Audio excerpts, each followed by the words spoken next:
touchdown. Hello Armenia, dito na kami.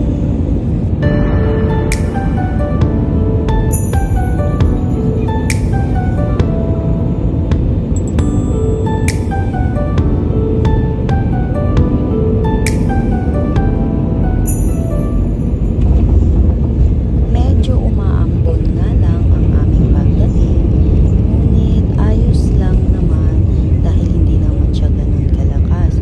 At feel na feel mo talaga yung lamig.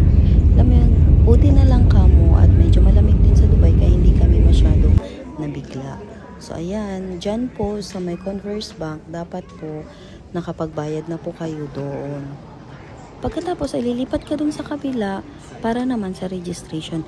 Free po ang visa ng mga bata. So kami lang pong dalawang mag-asawa ang nagbayad at ang binayad po namin ay 3,000 dirham each po. Plus 1,000 charge po siguro yun sa Commerce Bank. Kaya naging 4,000 each po ang aming binayaran. Tapos siya nagtitingin na po kami ng SIM card but we decided na sa labas na lang kami bumili ng SIM card.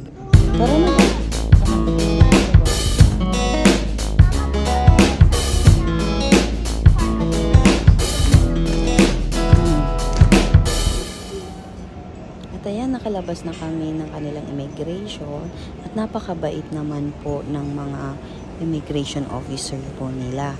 And then, dyan hinihintay na po namin yung driver. At ayan, na namin driver. Kaya lumabas na po kami. Nahihirapan kami makipag-usap sa driver kasi hindi siya masyadong pagsalita ng English. Pero meron naman po siyang translator app.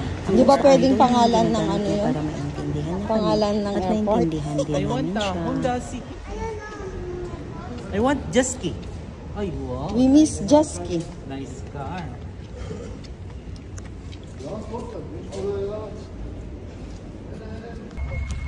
At dito na nga, kapag nakita mo daw ang wine na yan o ang bottle na yan, ibig sabihin ay nandito ka na nga sa Armenia.